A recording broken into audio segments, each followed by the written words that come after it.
Baik, telah hadir juga di tengah-tengah kita narasumber kedua yang sangat kompeten ya. Kalau tadi Prof dari sudut pandang akademik mungkin ya, sudut pandang pengaturan dan aspek hukumnya. Pembicara kedua kali ini adalah seorang praktisi digital. Kalau Bapak Ibu pernah mendengar Privy ID, nah beliau ini adalah CEO-nya. Jadi senang sekali Fakultas Hukum Ilmu Sosial dan Ilmu Politik bisa kedatangan tamu kami ya, Pak Marsal Pribadi, selaku mungkin nanti kita bisa join juga dengan Pak Marsal ya, Pak Marsal. Saya bacakan dulu profil beliau. Beliau mendapatkan gelar Bachelor of Law atau Sarjana Hukum dari Universitas Indonesia pada tahun 2014, tapi sebelum itu beliau juga sudah menempuh pendidikan di Economic Science di UI juga. Dia juga awardee Australian Award Startup Ecosystem Workshop dari Flinders University of Australia. Di usia beliau yang relatif muda, ya beliau sudah mendapatkan banyak sekali penghargaan. Beberapa yang sangat penting diantaranya adalah beliau terpilih sebagai Forbes ini ya, dipilih Forbes ya, majalah yang luar biasa kita kenal, 30 Under 30 Asia 2017 Under Finance and Venture Capital kategori. Beliau juga terpilih sebagai kategori Vintage kategori pada ajang Echelon Summit Asia tahun 2017. Beliau juga terpilih sebagai Endeavor Entrepreneur pada ajang ke-85 International Selection Panel di San Francisco.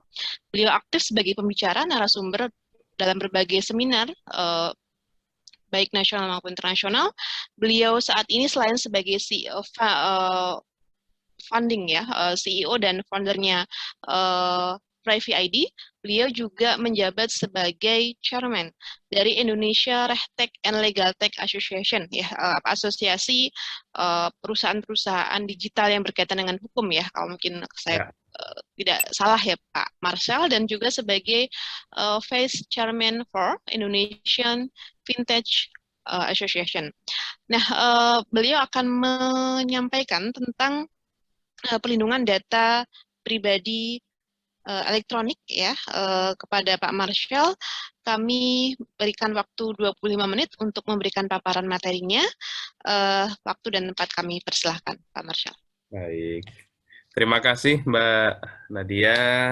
Yang saya hormati Prof. Daryono, Pak Dekan, dan rekan-rekan lainnya dari Universitas Terbuka maupun DILIT. Terima kasih nih telah mengundang saya untuk berbagi di forum ini. Tadi sudah luar biasa sekali pemaparan dari Prof. Daryono ya, dari segi norma, dari segi hukum. Mungkin saya kalau gitu akan modif sedikit gitu ya materi saya dengan ya cerita-cerita praktik sedikit gitu ya. Baik, rekan-rekan mahasiswa dan peserta webinar lainnya gitu. Kita sering baca berita gitu ya, ada data bocor ya, kemudian data pribadi itu dijual gitu. Dijual di mana? Di internet gitu. Tetapi internetnya lebih tepatnya di dark web gitu ya, di deep web. Jadi itu masuknya kita harus dengan protokol tertentu gitu ya. Nggak semua orang awam bisa masuk ke sana gitu ya, di mana di sana banyak memperjualbelikan hal ilegal, termasuk yang punya nilai tinggi itu adalah data pribadi gitu. Nah, jadi memang data pribadi kita ini ternyata yang hanya kita tidak perlu ngomong username password internet banking gitu ya, atau username password e-commerce yang credit card kita udah di dalamnya, orang tinggal bisa belanja gitu. Ya, kita bicara ternyata nama, tempat tanggal lahir, nama ibu kandung dan sebagainya gitu. Oh, itu ternyata ada nilainya, ada nilai ekonominya, dijual laku ternyata ada yang mau beli. Kenapa gitu ya? Karena ya dengan data pribadi kita yang itu kan kita pakai untuk apply kartu kredit, apply pinjaman online, dan sebagainya gitu ya. Ya dengan data-data itu orang bisa mengimpersonasi kita gitu ya, memasukkan identitas kita lalu kemudian mengambil pinjaman atas nama kita, sederhananya seperti itu salah satu aplikasinya. Ya belum lagi ada pihak-pihak tertentu yang tertarik mengakuisisi, membeli data pribadi orang gitu ya, untuk kepentingan lain, bukan buat malsu, buat utang, tetapi misalkan buat memperkaya big data mereka untuk menganalisa ya berbagai hal sesuai tujuan perusahaan itu. Itu. Nah, sebenarnya apa sih yang harus kita kita perhatikan gitu ya, masalahnya apa sih? Apakah eh, yang kita akan permasalahkan adalah ini data pribadi kita bocor gitu, atau sebenarnya kita lihat ya kasus-kasus ini. Oke, sebelum ke sana, tadi sepertinya Prof. Daryono saya yakin sudah sangat jelas ya menjelaskan berbagai definisi data pribadi gitu ya. Saya ambil salah satunya dari peraturan pemerintah tentang PSTE, penyelenggaraan sistem dan transaksi elektronik ya. Definisinya ini, setiap data tentang seorang baik teridentifikasi dan atau dapat identifikasi.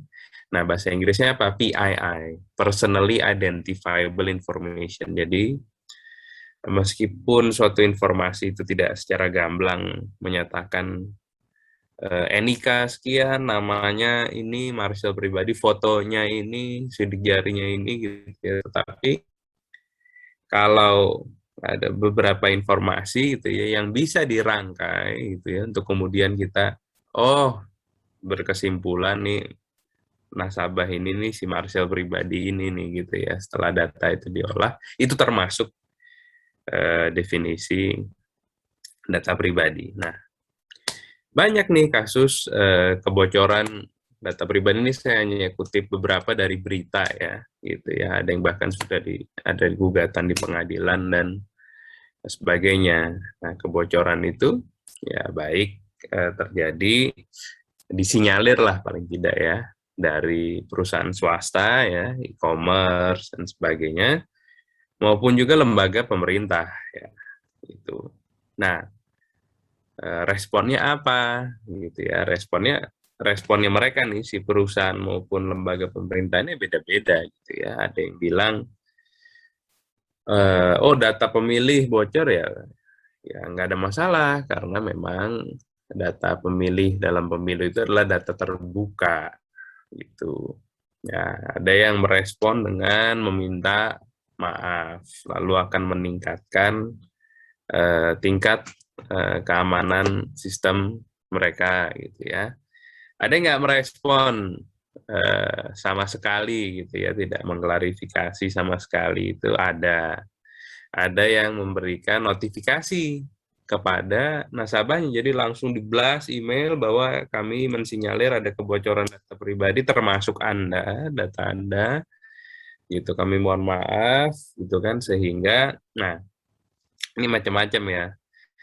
Kalau di luar negeri ada yang menawarkan jasa recovery dari identity theft gitu ya. Jadi ada beberapa perusahaan yang memang dibayar gitu ya. Itu tujuannya adalah memulihkan orang yang datanya bocor gitu. Jadi perusahaan inilah yang akan ngurus tuh notifikasi ke bank, ke semua lembaga keuangan lah bahwa data orang ini bocor sehingga butuh verifikasi lebih ke nomor telepon ini nih orangnya nih. Karena kalau pakai nomor telepon lain kemungkinan itu adalah pelaku yang menggunakan data orang ini yang bocor dan sebagainya. Nah, itu ditanggung tuh biaya perusahaan itu oleh perusahaan yang kebocoran datanya. Nah, tetapi sebenarnya gitu ya, yang harus kita lihat bukan cuma faktanya gitu ya. Faktanya bocor nih gitu dari perusahaan A, B, C, dan D. Yang kita harus lihat sebenarnya ketentuan perundang-undangan kita itu mengatur gimana sih gitu ya, mewajibkan pengendali data ya. Pengendali data itu apa ya? Semua perusahaan yang yang mengelola data pribadi kita, menyimpan dan mengelola, misalkan ya situs e-commerce sampai rumah sakit, kan semua rumah sakit punya data pribadi kita, bank dan sebagainya gitu ya. Nah, Indonesia seperti disebutkan Prof. Daryono tadi ya, kita belum punya undang-undang perlindungan data pribadi, masih dalam bentuk RUU, rancangan undang-undang yang saat ini masih digodok di DPR bersama dengan pemerintah. Nah, jadi ya ketentuan-ketentuan mengenai perlindungan data pribadi ini memang tersebar nih di berbagai aturan ya. Yang paling tua gitu ya, itu di Undang-Undang Perbankan dari dulu ternyata sudah ada tuh klausula-klausula yang mengatur mengenai perlindungan data nasabah itu. Tapi ya khusus hanya untuk nasabah bank. Ya makanya contoh nilai tabungan kita, deposito kita, itu bank sama sekali tidak boleh share ke pihak ketiga manapun ya, kecuali sekarang bisa di-share ke pajak gitu ya. Nah, tapi contohnya misalnya kita punya rekening di Bank BCA gitu ya, kemudian kita mau KPR, mau nyicil rumah di Bank Mandiri, makanya biasanya pasti Bank Mandiri meminta kita harus print rekening koran kita atau buku tabungan kita dari BCA, kita kasih ke Mandiri. Kenapa? Karena memang Mandiri tidak punya akses itu, BCA tidak siap itu ke Mandiri dan sebaliknya. Jadi memang harus pemilik rekeningnya sendiri yang minta mana histori keuangan saya, lalu dia serahkan tuh ke bank lain untuk dianalisa apakah dia layak dapat kredit untuk nyicil rumah tersebut. Nah, sekarang gini, yang kita harus lihat adalah apakah data pribadi kita itu diproses ya oleh lembaga apapun, baik lembaga pemerintah maupun perusahaan gitu ya. Mau itu bank, mau itu e-commerce, mau itu penyelenggara tanda tangan digital gitu ya. Itu sesuai dengan prinsip-prinsip perlindungan data pribadi yang dijunjung tinggi lah di dunia internasional, atau yang ya memang menurut kita gitu ya, melindungi atau fair lah terhadap hak-hak pemilik data pribadi tersebut ya. Kebanyakan tentunya kita sebagai customer ya.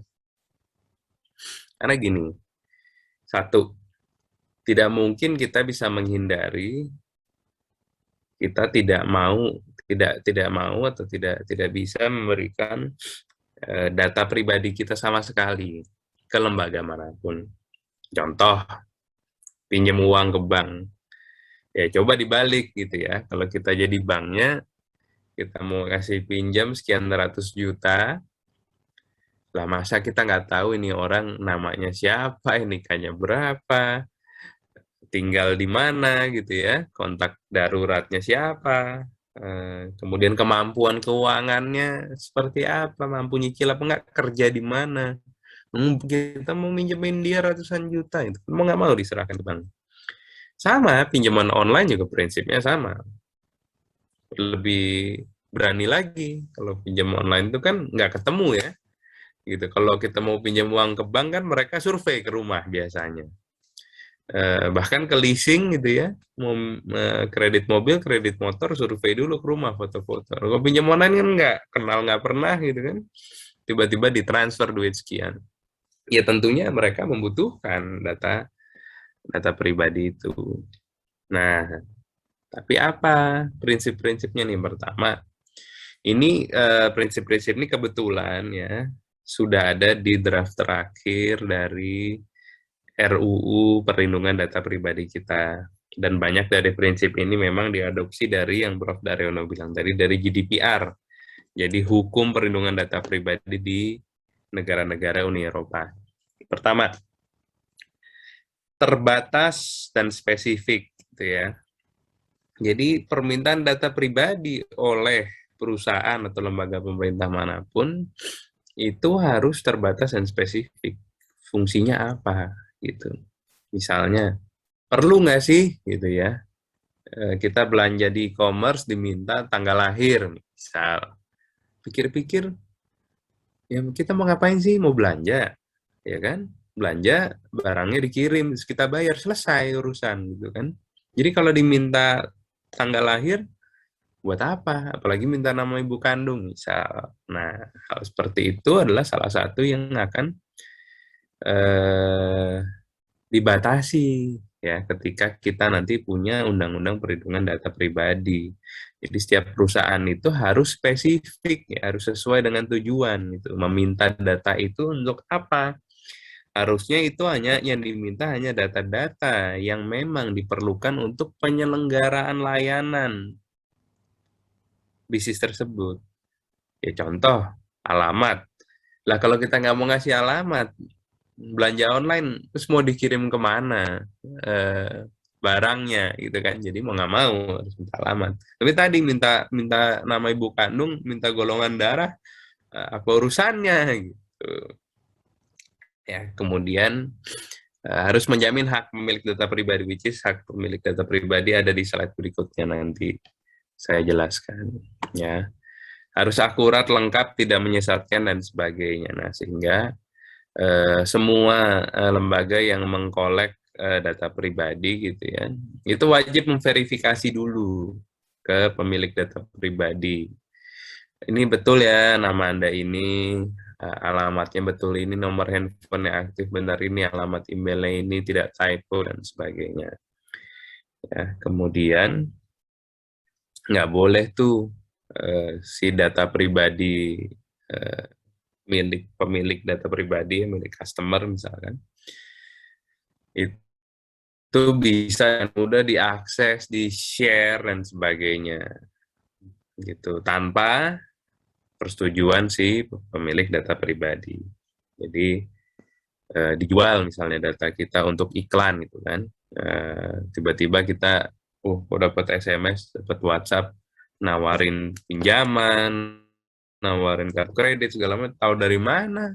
Nama saya tahu. Saya kerja di mana tahu, nama saya dikasih sama bank tetangga gitu ya, bank lain. Nah, itu nggak boleh gitu. Nah, dan kemudian permintaan ininya ya, user consent, persetujuan harus spesifik gitu. Nggak boleh hari ini saya download suatu aplikasi, terus dibilang, kami butuh nama Anda, alamat Anda, ini, untuk ngirim barang, untuk ngasih Anda selamat ulang tahun, kalau Anda ulang tahun, dan seterusnya. Udah nih, kita kasih persetujuan. Nah, kemudian nggak boleh tiba-tiba perusahaan itu mengolah data kita untuk hal-hal lain, ya, di luar persetujuan yang secara spesifik telah kita berikan. Itu ya, misalnya ternyata untuk penelitian korelasi bulan lahir seseorang dengan kebiasaannya berbelanja e-commerce misalnya. Nah, kalau itu tidak diminta persetujuannya dan tidak kita berikan persetujuan sebelumnya bahwa data pribadi kita boleh untuk aktivitas riset tadi. Tadi kan janjinya cuma buat ngasih selamat ulang tahun gitu ya, sama buat ngirim barang. Nah, itu tidak boleh seharusnya gitu. Dan kemudian semua pengelola data pribadi ya, data controller, pemerintah maupun perusahaan ya, itu wajib untuk menerapkan standar pengamanan data pribadi yang sesuai dengan best practice gitu ya, tingkat keamanan tertinggi yang sudah menjadi standar lah. Nah, sekarang balik ke pertanyaan, bagaimana dengan tadi berita-berita data pribadi kita bocor? Apakah kalau data pribadi kita bocor, ya, itu lantas si perusahaan tersebut ya pokoknya salah, dihukum, didenda dan sebagainya. Dan sebaliknya, perusahaan ini nggak ada tuh cerita data bocor gitu dari dia. Everything seems fine ya, nggak ada data dari mereka dijual di dark web tadi, di internet dan sebagainya. Di berita nggak ada. Tetapi sebenarnya perusahaan ini melanggar prinsip-prinsip perlindungan data pribadi ini. Dia menggunakan data pribadi nasabah atau customernya gitu ya, usernya, di luar dari tujuan yang dimintai persetujuan. Itu. Ya, kemudian tidak memperkenankan usernya untuk menghapus datanya, misalnya atas permintaan si user, itu misalnya. Ya, atau bahkan nggak jelas permintaan data pribadi, cuman kami minta nih alamat, nama apa, tidak disebutkan karena apa. Tapi nggak ada yang bocor, perusahaan ini mengamankan dengan baik gitu ya. Tapi dia pakai asal-asalan tuh tanpa persetujuan kita. Tapi dia bisa ngamanin itu, orang lain nggak bisa akses, bisa.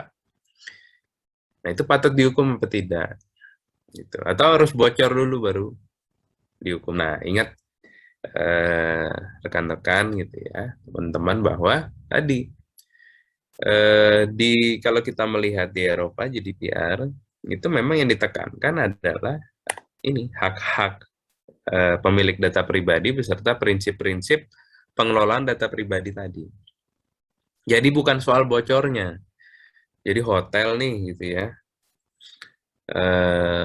dengan chain hotel di seluruh dunia gitu kan, tentunya kan punya tuh data pribadi semua tamunya, terus tamunya nginep di hotel mana aja malam, bocor gitu kan. Nah, dihukum, didenda.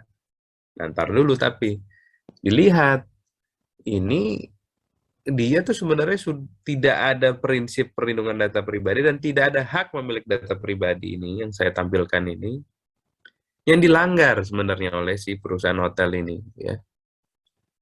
Tetapi ya karena misalnya memang betul-betul si hotel ini sudah menerapkan sistem keamanan informasi paling canggih, sudah bayar software firewall dan sebagainya ya, software IT security, hardware bahkan yang paling mahal gitu kan, dengan sesuai best practice, prosedur pengamanannya, karyawannya itu mengelola data itu sangat ketat gitu ya. Tetapi apa boleh buat, misalnya di sistemnya Microsoft atau SAP yang mereka pakai gitu ya, memang ada zero day exploit gitu, maksudnya ada celah keamanan yang memang nggak ada yang tahu di dunia ini sebelumnya ada celah itu gitu, baru ketahuan dan bocor. Nah itu nanti Komisi Uni Eropa yang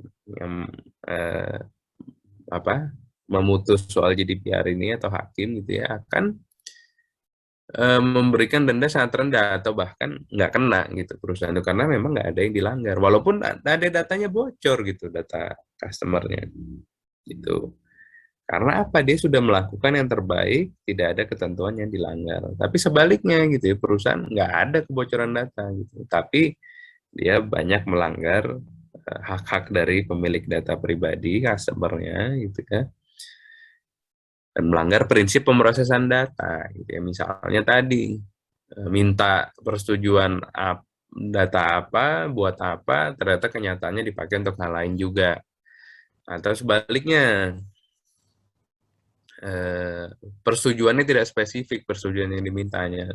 Saya minta tanggal lahir, nama, alamat, nama ibu kandung, golongan darah gitu ya, tanpa disebutkan apa. Jadi user ya mau nggak mau klik, kalau nggak klik ya nggak lanjut, nggak boleh gitu. Nah, permintaan persetujuan tidak spesifik masing-masing elemen data itu untuk apa. Itu akan dihukum, didenda, dan besar sekali dendanya ya, bisa sampai jutaan euro gitu. Nah, jadi yang dilihat itu adalah bagaimana para data controller ya itu menjaga hak milik data pribadi dan menjalankan prinsip pemrosesan data pribadi sesuai hukum yang ada gitu. Nah, sekarang kita harus jaga di Indonesia adalah oke, banyak kasus bocor dan sebagainya. Ya, tapi bukan itu doang kita soroti gitu. Tapi Pak Marcel, mohon maaf, 1 menit lagi mungkin. baik. Baik. Ya, ini udah slide terakhir kebetulan.